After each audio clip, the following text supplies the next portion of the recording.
today about near-death experiences, and now we have the story of ڕاینس.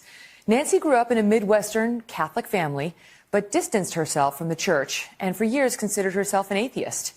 But in 2014, something happened that made Nancy reevaluate her faith. We will meet her in a minute, but first, some of Nancy's story. It was January 3rd of 2014. I'll never forget that morning. It was a beautiful sunny day. I decided to go out on a bike ride. I needed to do some errands around town. There was a little voice inside of me that just said to not go out riding that day. I don't know where that came from, but I ignored it. I got about a mile, well, not quite a mile from my home, and I could see some traffic coming in on the right. At the very last minute, I realized that first car wasn't going to stop. I knew in a flash that I was going to die right there. It was a woman driving a big SUV, and she hit me broadside. I put my hand out like this to try to veer off my bike the other direction. I ended up flipping onto the top of her hood and looked in. I think she was so focused on her phone that she didn't know that she had hit anything or anyone. So I ended up pinned between her vehicle and the road as she drove. As my shoulder hit the pavement and my body hit the pavement, I had an interesting thing happen. I had what I call a sense of dual consciousness. Me underneath the vehicle, being dragged under this vehicle. But at the same time, I saw the whole accident unfold from a position of 50 to 75 feet outside of everything. I see myself laying under the vehicle in pain, in screaming. I saw a woman struggling to hang on to life. Nancy Ræins wrote about her story in her book, Awakenings from the Light, 12 Life Lessons from a Near-Death Experience. Welcome, Nancy. Thank you for being here. Thank you so much. So that moment you described as dual consciousness, was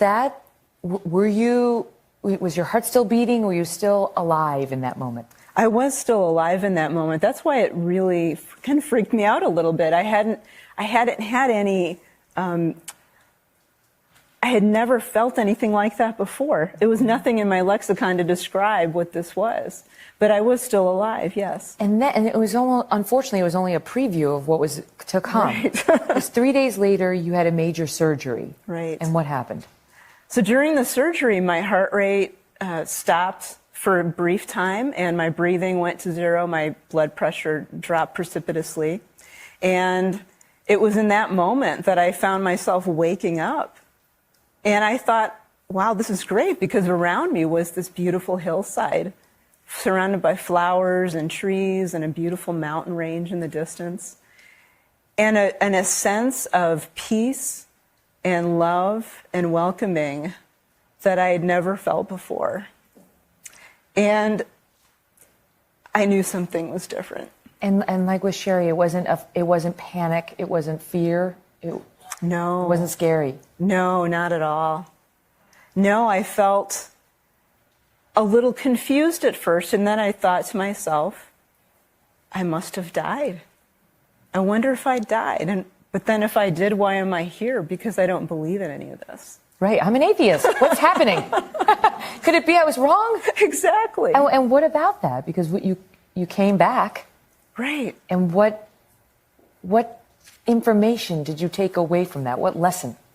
Well, I was welcomed in to heaven, what I call heaven, immediately. When I had that thought of, I wonder if I died, and if I did, why am I here? There was a welcoming voice that said, because you are my child. This is your home. Welcome home.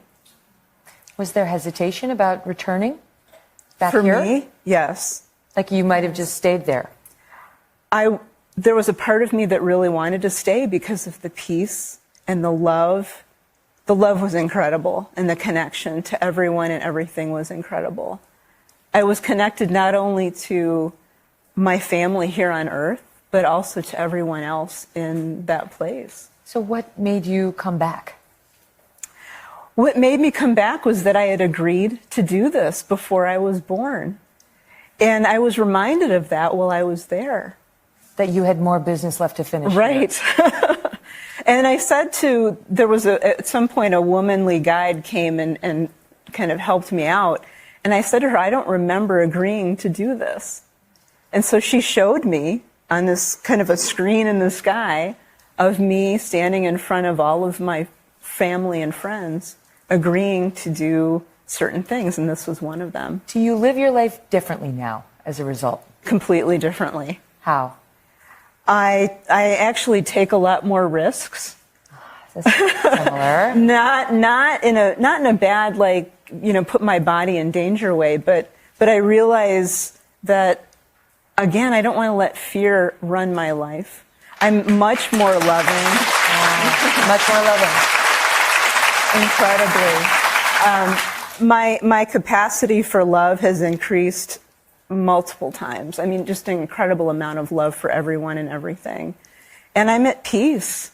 I live every day from a state of peace and love and joy. And faith? And faith, definitely. Faith, that changed almost immediately. I'll bet. Yeah. Wow. So glad you're well. Me too. And here to tell us the story and Me to too. finish your important business. Thank you. All the best. Hello today.